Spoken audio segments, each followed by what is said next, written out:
everybody. Welcome to the show. I'm Sherry Schreiner. A couple things I want to talk about today. I'm not getting any too hyped on anything this month so far. Did notice that Obama has taken off to Hawaii, but he usually does.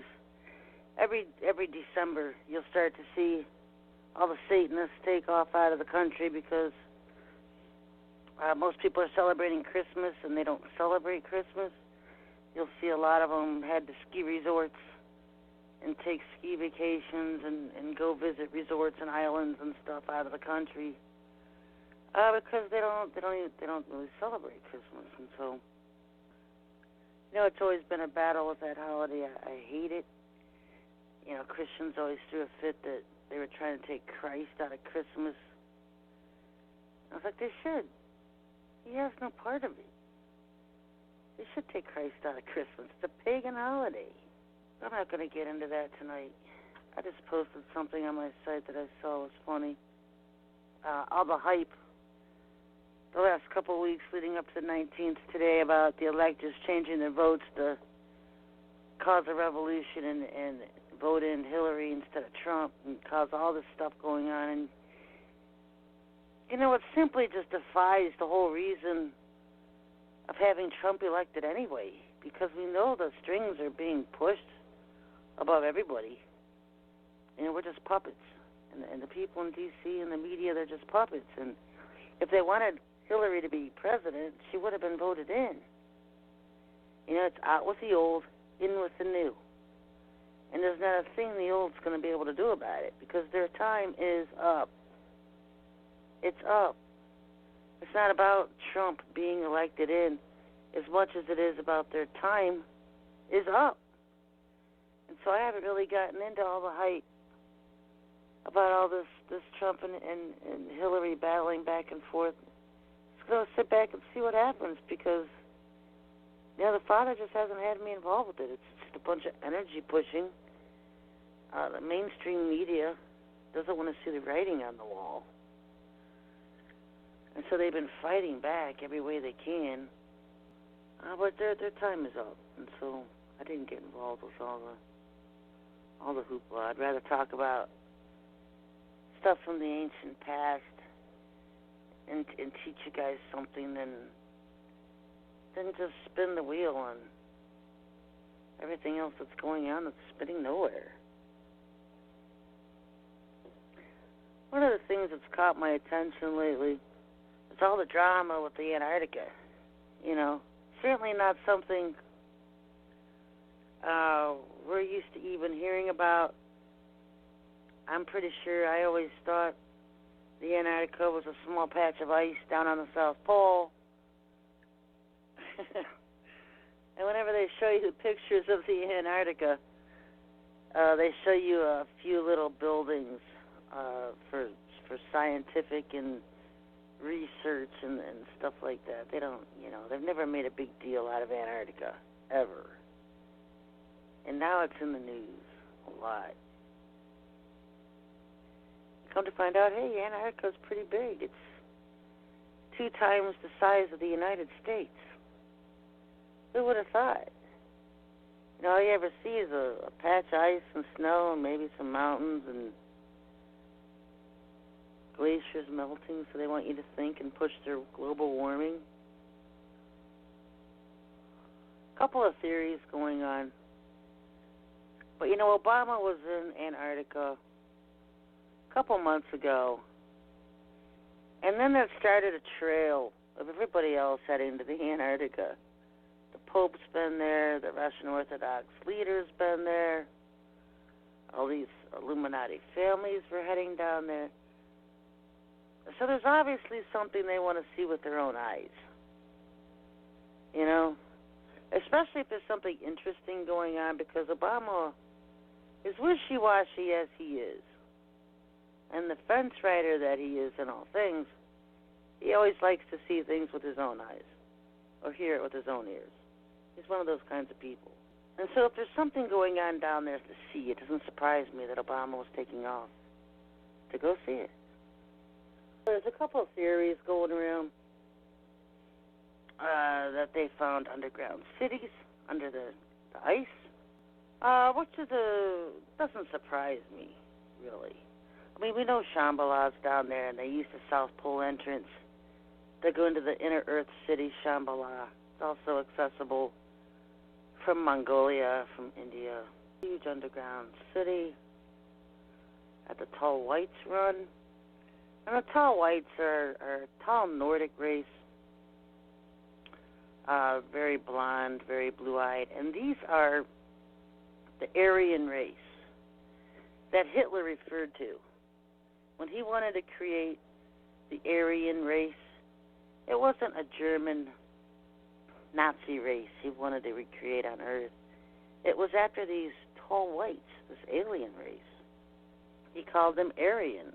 And they were the ones who gave the Germans UFO technology.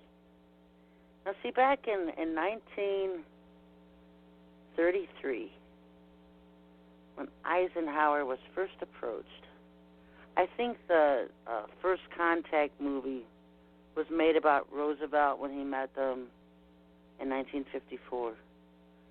But Eisenhower had met with them in 33. And he had also met with the Greys. See, there's two different factions. There was the white, tall whites, who they call the tall whites. But what they are the Watchers that rebelled against their positions as angels of heaven watching over the earth. And they fell to earth, and they wanted to procreate with mankind, the women.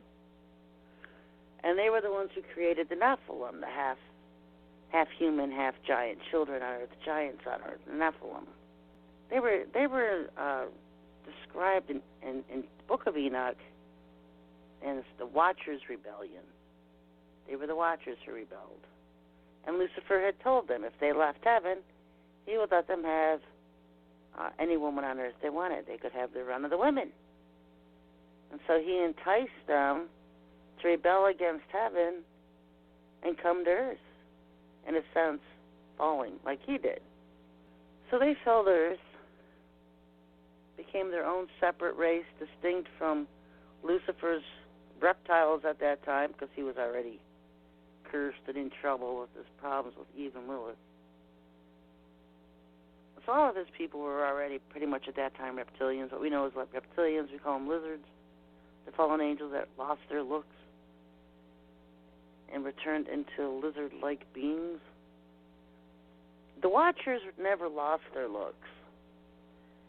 You know, when they were judged, they were just kicked out of heaven. They lost their angelic powers, but they never lost their looks. And so they still look very angelic. They're very, very tall, very, very blonde, very blue eyes. They didn't lose their looks. And so they kind of made their own communities around Earth. And they were also very dominant in the Pleiadians and the Andromeda Galaxy. They're also very noted for living in Mount Shasta in California, but they moved to Hawaii. I don't think there's anything left in Mount Shasta. There might be, but I thought it was kind of funny a couple of years ago when hearing about how the inhabitants of Mount Shasta had moved to Hawaii, because we had done a lot of Oregon work. Like a lot of warriors were always heading up that way, Oregoning Mount Shasta and getting the water. Just because they look humanoid and semi-angelic type people, they are still wicked and fallen, and so the Oregon is going to bother them because they're in a wicked, fallen state. And it's this race, these fallen Watchers, that that Hitler ran into in the South Pole during the World War II. Now think about it, because, okay, Eisenhower meets both groups. He meets the Greys that were part of the Satan's reptilian faction, and he meets the Watchers. And the Watchers say, hey, we'll give you all this alien technology. They could have had their own anti-graft machines. But they had a stipulation that they couldn't use them for war, and they had to lay down their weapons. They didn't want any war. They're a a peaceful people. And they made the same deal with Hitler. Now, Hitler took him up on it because none of his Foo Fighters, the Air Force and ancient historians will tell you, they saw these UFO crafts in the sky, but they never fired on them. You know, they weren't warcraft. They weren't armed with lasers and plasma technology and all that stuff. They were just aircraft. They weren't used for that. The United States signed an agreement, an alliance with the Greys. So Germany signs an alliance with the Watchers, the Fallen Watchers, with all whites. And the United States signed an agreement, an alliance with the Greys and the Reptilians.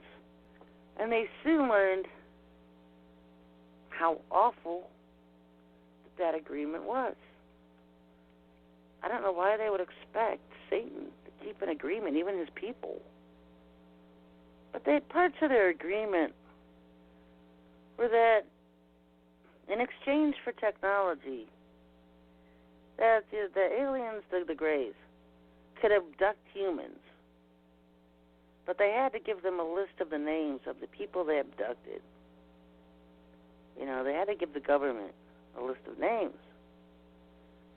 And of course, maybe a year or two went by and the government realized a lot more people were being abducted than the aliens were giving names over for.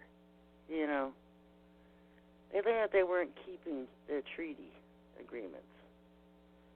And yet the aliens were giving them all this technology. Now, they had set up a mutual place to work together to transfer technology and the knowledge. And they called this place Area 51. And that's what it became known as. There's deep underground bases there. It's probably, I'm going to go and say it's a 13-level base, because almost every time you get into these domes, these joint alien and human bases like Dulce and the one in Utah, and anyway, they always end up being 13 levels. 10 levels that are known, and then 3 levels underneath that are completely unknown, because that's where the reptilians nest at. That's where they have their own tunnels and their own nests and hoarding places and stuff. Humans aren't allowed in those areas. Most humans don't even know that those levels exist. So they set up Area 51, and they started giving them technology. You know, we have laser technology, all came from them. All of our advances in electronics came from them. You know, we could have free power now, because they power these underground bases with magnets and crystal technology. That's how they're powered.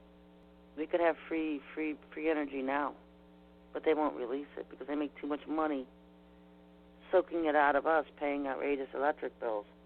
But that's how it all started, and they started building a lot of the crafts you see now with the Air Force and the Army, the Navy, all coming out of this technology that the aliens were giving them. Electronics, medical devices, all the stuff coming from them. And this gave the aliens a foothold into America, a free license, to come in and start abducting humans. And they started doing so en masse. And it was somewhere in Eisenhower's presidency where he realized they weren't just abducting humans for breeding experiments, but they were eating them. They were eating them. And he was horrified, supposedly horrified. And that's when he had the "In God We Trust" printed on the currency. Now, that could have been Eisenhower or Roosevelt. Because whichever one had learned that they were actually eating humans, it freaked them out. And so they put "In God We Trust" on the currencies. But it was too late by then. Because as the Father told me, that once you start meddling with Lucifer's people, they possess you. They just take you over. And so you see this a lot in sci-fi movies where all these military people will get like Alien, that whole series that came out, where the alien takes over them and possesses them. That's what was happening. They were getting possessed. And so that's how they got control of our government even back then, from the earliest days of 1933 in Eisenhower. That's when it all started. And so they had all these secret government groups, and you can read about them, people like Phil Schneider and William Cooper, and came out with a lot of information revealing all this stuff. That's all true. But they had all these secret Umbra clearance groups that would deal with the aliens. And they were all overtaken. They were all possessed. All of them were. So the United States had treaties, and every year the treaties are renewed. You know, maybe that's what got up Kennedy's crawl, and he wanted to end the whole CIA and do a whole alien UFO disclosure. And think about it now. He was, back in 1963? I wasn't even born. But he knew about it, because every year the president renews the treaties with the aliens. And if they want to add something new in, they do that. And it's pretty moot now ever since then, because they all got possessed and controlled by him. And that's why they only let Illuminati kids get elected as president, because they're bloodline to the same aliens that they're making treaties with. You know, the reptilian bloodline is the bloodline of the Illuminati families. So when you look at all the presidents that we've had, and pretty much all the people who have been allowed to rise to power, fame, and fortune, because they're bloodline. That's why, they're all bloodline, the aliens themselves. And so we made treaties and pacts and agreements with a very carnivorous race, because they feast and feed off us, humans. Where the Germans got all their technology and stuff, they made their treaties and agreements with the tall whites. And for this, they got access to Shambhala.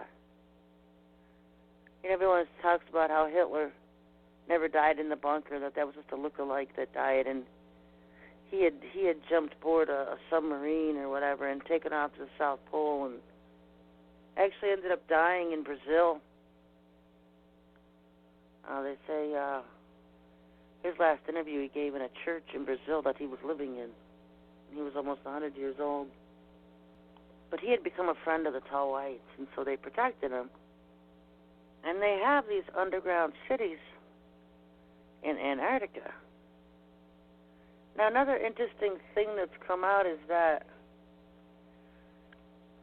there are some who believe that there are giants in stasis, and that these giants are starting to come alive. And they gather this because of the tunnel openings that have been probably always known about. Of course, now they're saying just discovered. They've probably always known about them. The doors themselves are 2 stories high. 2-story high doors. Not to mention the width of them. And so these are pretty tall beings coming in and out of these doorways of these bases and cities down in Antarctica. They say that for thousands of years, the giants of old were put to sleep. I remember giants were roaming the earth, roaming the entire earth. They weren't just in Palestine. And Caleb and Joshua, when they went to war against the giants, 20 cities of them, to take the land of Palestine away from them so that it become an Israelite territory. They're coming out of Egypt. There's still giants in the rest of the world. Lucifer, even back in the day of the Garden of Eden, they had the rest of the world to themselves. And what they did was they would crossbreed. they would crossbreed all these different animals and stuff. People know where dinosaurs came from and stuff. That was all from their crossbreeding experiments. And of course, giants were roaming the whole world. You know, they weren't just stuck in any one area. And so what they believe is that a lot of these giants were put into sleep, into a coma, and that they're now coming alive. And they believe that these serpent mounds, these burial grounds of the giants, are actually not dead giants, but giants that are in stasis, giants that are going to come back to life. And I find that interesting because I know that in Ohio they have the serpent mounds, south of Columbus there, southern Ohio, kind of east of Cincinnati and south of Columbus, are serpent mounds. And we went down several years ago, and the New Agers were having this big brouhaha about the skulls. Remember that? They had this huge thing and rituals about the skulls, crystal skulls. And so just to piss them off, we went down to the Serpent Mound area of Ohio and Oregoned it really well. And every place on their tour of this crystal skulls thing, we had Oregon before they even got to the next stop on the tour. It's kind of funny. And I remember it ended in L.A. for some reason. It was ending at the airport. Of course, we had that Oregon, too. I don't know what the whole reasoning was behind all that crystal skull stuff. I just knew we did. We sabotaged it with the Oregon. But another thing also is that with all these serpent mounds, I always thought they were just pretty nasty anyway, so we'd go ahead and Oregon them just because they were nasty. And now it makes sense because there could very well be giants in stasis and comas sleeping in these serpent mounds. And if they come to life in these last days, they're going to be amongst us. So there's a couple of theories floating around, but I don't think anybody can doubt that a lot of the stuff has significance to the apocalyptic days that we're in. And we're certainly heading there because, like I've said, time is up for the New World Order 7th regime, and the 8th one is coming in. It's the age of Aquarius, what they call it. I've always called it the New Age alien agenda because it's all the New Age blah-blahers and the aliens who are using gullible humans to push their agenda on Earth. You know, when you go to New Age boards, you know, they're just so deceived. You know, they're good people. They're not evil people. I don't think I've ever ran into anyone who was a violent, vicious person out of them. They're not narcissists. They're very giving people, loving people. Just very gullible. Very, very gullible and stupid. And a lot of them claim to be Christians. And they're praying to the Father, and they go through all the motions and words, and you're like, what? You know, there's this one guy who does a lot of videos, and his name's Gary Larrabee. And he did this video. I don't watch all of them. Every once in a while, somebody posts something funny, I watch it. And just to stay in line of what's going on over there, because, you know, I'm supposed to be the one that's, I've been the mouthpiece of that agenda for the last almost 16 years now, alerting people to who and what they are and exposing their agenda and getting people prepared for what's coming. I can't handle it on a daily basis. It's just too much. But I do keep up to date on what they're doing. But they posted a video today. And some of the stuff is just so far-fetched to believe. And you wonder, why don't these people just ask themselves some basic questions? You know, are they all just plain Christian? Are they all just secretly possessed here? You know, because he's going on, there's this guy named Kent Dunn he always talks to. He's supposed to be his intelligence contact. And he's going on about a story about how Obama's in Hawaii. and he wants to go to Chicago and play golf with his buddy. But the Air Force pilots who fly Air Force One won't allow him to go to Chicago because it's on unofficial business. So he has to take a lesser plane, the plane that his dog supposedly rides on when they take him on flights, which I have a hard time believing they even give a rat's butt about that dog. But anyway, for story's sake, he ends up having to ride a lesser plane. Well, you know, it's December 19th, and we're getting snow and ice bombed. So you tell me a golf course in Chicago that isn't under 2 feet of snow and ice. But we're supposed to believe, based on this story, that Obama just flew from Hawaii to Chicago to play golf with one of his buddies. I mean, seriously? Now, if they said they were going to pick up his buddy and fly him to Hawaii, they could have just put him on a United Airlines flight or something, you know. So something very fishy about the whole story. It doesn't mesh. It doesn't mesh at all. But yeah, it's no surprise he's in Hawaii, and they're very mad in Hawaii because, you know what, we probably have 4 warriors in that entire string of islands.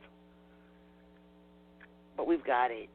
We've got enough Orgone there to where it's ticking them off. And so I know they're angry about the Orgone in Hawaii. So we just have to keep getting it out there. But all these things, all these giants, all the stuff coming out of the giants, they're the locusts. They're another name for the locusts that are coming that I've been talking about, the giants, the locusts. In Revelation chapter 6, in verse 8, this is where I'm always quoting from on this show, about the pale horse. And I looked, and behold, a pale horse, and his name that sat on him was Death, and hell followed with him. And power was given unto them over the 4th part of the earth, to kill with sword, and with hunger, and with death, and with the beasts of the field. Who's the pale horse rider? I've always believed it to be Sananda. And the event that's coming will introduce Sananda to the world. The New Agers call it the event. I've been talking about the event. Their next go-to big date is December 25th, which is Sunday, next Sunday. Time for their big event, their big arrival to the earth as ascended masters. They're coming as gurus, as ancient wisdom ones, teachers. You know, they go by all kinds of names, but they're always, you know, I laugh when I see it in the codes, and if they arrive and we're here, I know I'm going to have fun with that one. Because they'll arrive in their bathrobes, you know. And the codes, in the Bible codes, it uses this term, bathrobal. They'll probably have on these long robes. So, I know I'm going to have fun with that one. They'll show up in their bathrobes. But hell comes with them. And when it says hell comes with them, that's the 4th dimension, folks. That's everything that operates in the 4th and the 5th. That's everything. That's Lucifer's dimension. And together, they kill a quarter of the world. That's 25% of the population. That's over 2 billion people, folks. And with the beasts of the earth. It's not the beasts of the field, it's the beasts of the earth. That's 2 different things, folks. The wild beasts, the wildy beasts. I always see those terms. She-wolf. I always see that in regards to Lilith, the wildebeest, and the Bible code always refers to these fallen angels as animals. They're beasts. And not long after that, the pale horse and hell is on earth, and you see the locust invasion, Revelation chapter 9. You could read Joel chapters 1 and 2. Revelation chapter 9. All these different invasions of these creatures, these beasts of the earth. They're very demonic and alien and fallen beings, folks. And so all this is going to be happening. All of it. Yeah, there's going to be giants. Yeah, I've had visions of them. And it's horrifying. I'm not going to be horrified because I'm going to be in the hands of the Father. For those who love Him, He will hold them in His hands and keep them safe. But when you see these things, it's like the kind of giant that you see in Jack and the Beanstalk. The little story of when you were a kid, Jack and the Beanstalk. It's got a 30-foot giant running after humans. They're like grasshoppers to them. Remember what Joseph or Caleb and Joshua said? Israel, they were like grasshoppers on the side of the giants in Palestine. That's how it's going to be. We're like grasshoppers on the side of these giants. And they're going to come to life. They're going to come out of their rocks and their caves and their stasis chambers under the earth. And they're going to come to life. They're going to roam the earth. And can you imagine one of them showing up in a city as populated as New York, and then people just running like crazy, just like rats in a cage, a maze, just trying to run and get away from the giants. And they just reach down and they pick up a human, and they take a bite and bite its head off, and pull their limbs off, their legs and their... I saw this in visions, and that's why I know it's going to happen. It's crazy. It's crazy. You think you're going to sit and point your 22s and stuff at them, think again, ain't going to... Just going to make them mad. When they operate in this dimension, they will be physical beings, and so I do believe guns will work. I just think you're going to unload one before you even affect one. The whole thing is if you get a creature down, like an alien or a demonic being or a giant, cut the head off. That was David's example. Because when David killed it with a stone, Goliath, he ran, took the giant's sword, and cut the head off and separated the head from the body. Why? So it couldn't reanimate. It couldn't come back to life. He wouldn't have done that if it wasn't possible. Reanimation and zombies, that's definitely a part of the last days. It's a part of it. The dead coming out of their graves through CERN, it's a part of it. I've seen the hole. They're going to bust down to hell and release the creatures out of hell. It's going to be like a land of the what is it called? Land of the living dead? Where they're all roaming the earth again, all the people who have died. It's literally going to be an open hell on earth. Literally. That's why the Father protects His people. That's why He has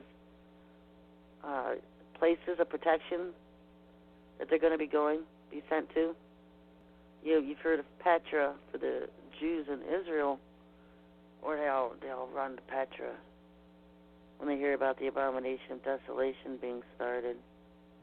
And the Father will have places here on earth.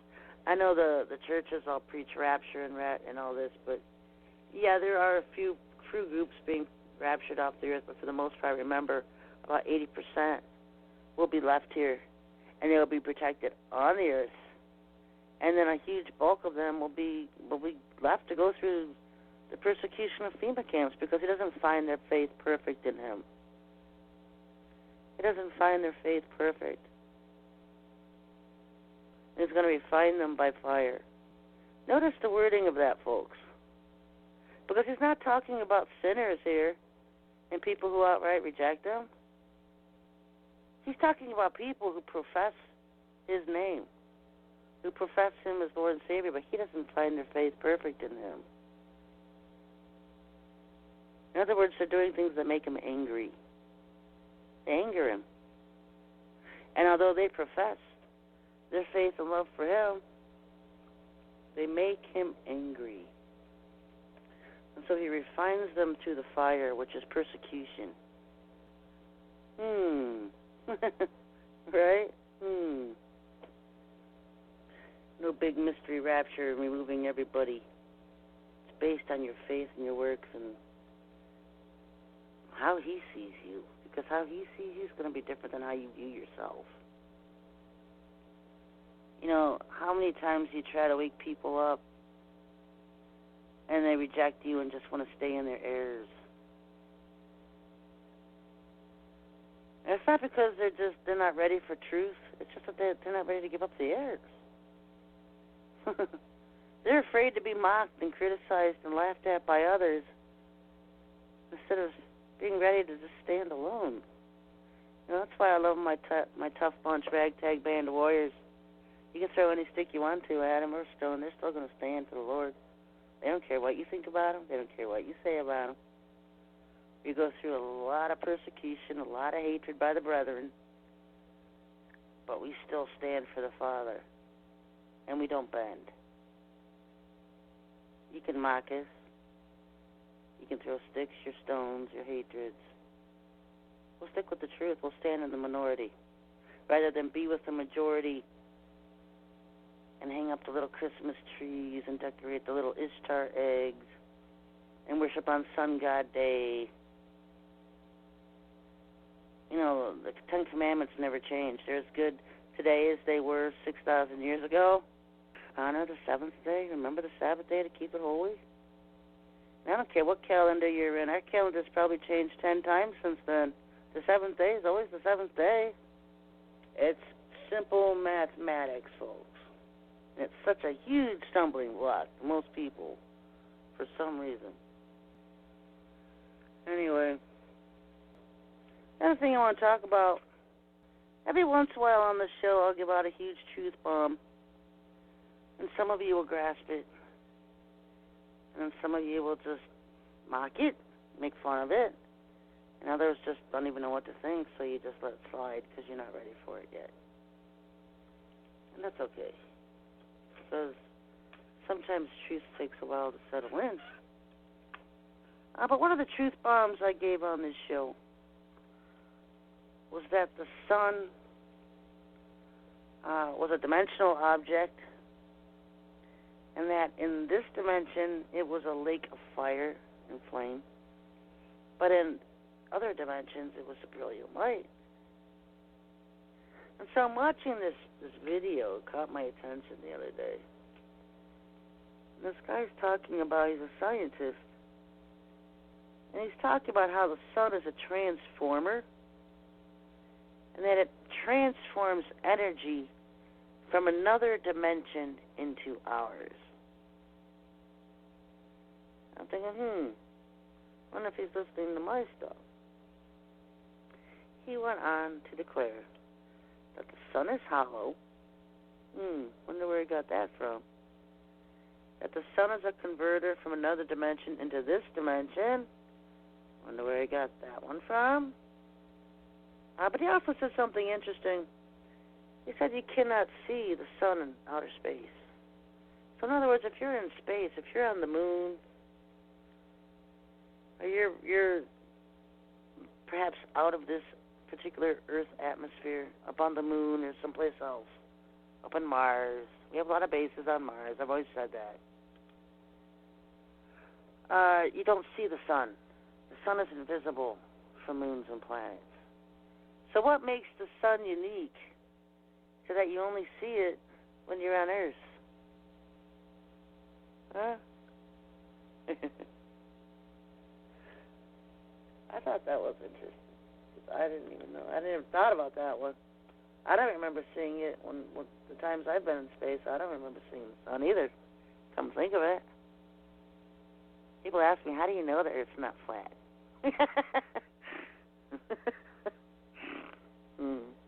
It's not flat, trust me. The Bible says it's a sphere and it's round, and that's all you need to go by. Why are people trying to make a CIA psyop into this huge mountain that we've all been lied to, and the Earth is flat? So stupid. It's not even worth my time. If I had nothing else to deal with, I'd probably deal with that issue just to get a laugh.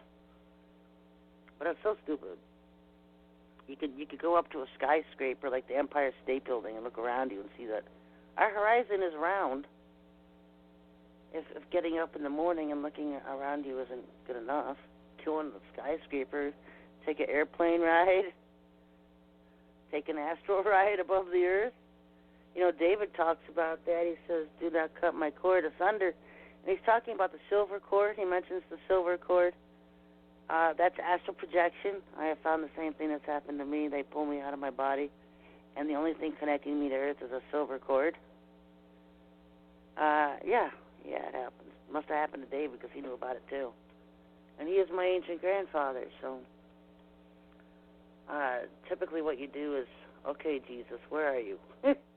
And at that point, you're back in your body, but he'll answer to your name. I never knew his correct name when I was young and growing up. Learned it when I'm older, but you know what? He's not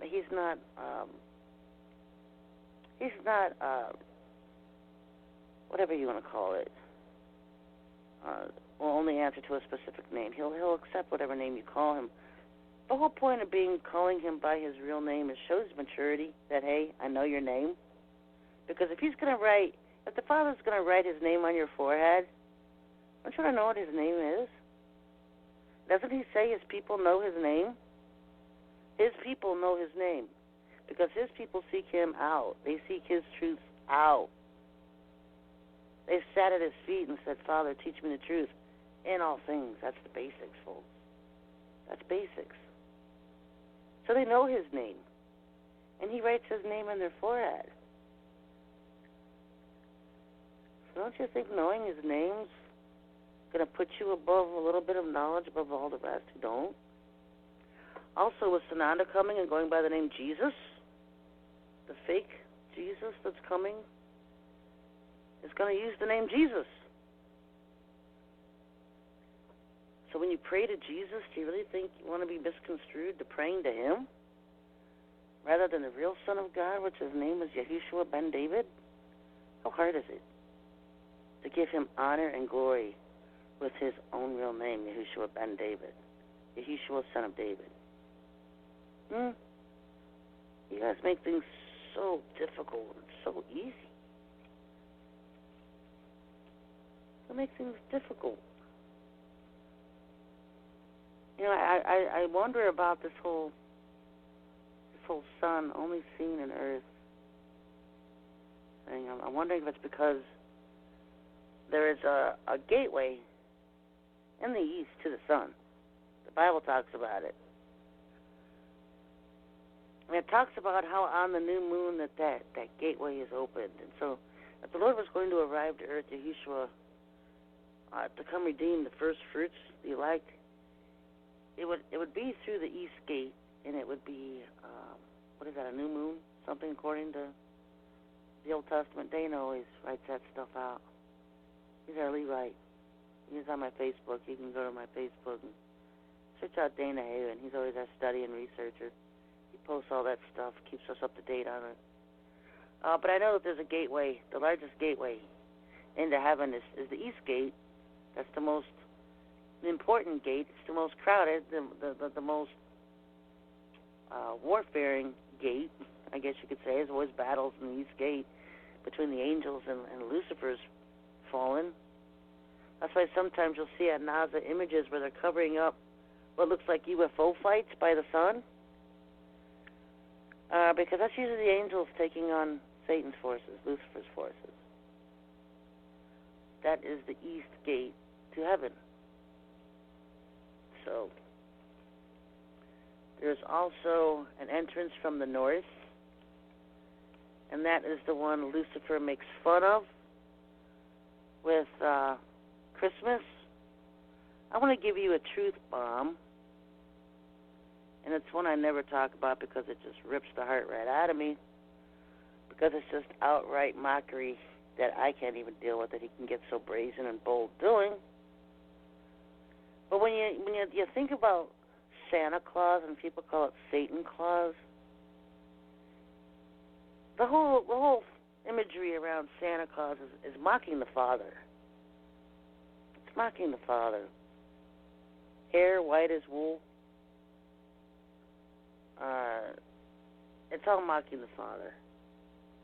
This chariot of horses, and Lucifer gives him reindeer and gives him a big old fat jolly look, and the whole red and white thing. Red signifying blood, white signifying righteousness. So it's almost like I've seen them depict Santa Claus in videos with the Catholic Church. The whole reason they use the red and white, I don't remember what they say, but I just know that white always symbolizes righteousness, and red always symbolizes blood. So they're mocking the Father in his perfect righteousness, and his Son, who he sent to earth to shed his blood for mankind. It's a whole mockery of the Father and the Son. And how he has his list of naughty and nice. The Father keeps meticulous lists of people and their actions and what they've done and what they've said. Everything is recorded. Meticulous. And so that's a whole mockery of that. He keeps keeping lists of who's naughty and nice. And how they're given presents at Christmas time. And I've told you before that the system in heaven was operated by rewards and earning your rewards in heaven. There's no money system. You were given your rewards by earning them and being rewarded them. You know? And so the whole Santa Claus thing, he's actually just making fun of the Father. And coming down to the North Gate, how they say Santa Claus comes down from the north. And, that's the whole Christmas tree, the erection, the whole penis erection thing that they mock with the pointed Christmas tree. And, of course, with the wreaths, a mockery of the symbolism of a vagina. Very sexual, very, very whole Babylonian fertility cult stuff, garbage. It's all just a huge mockery, folks.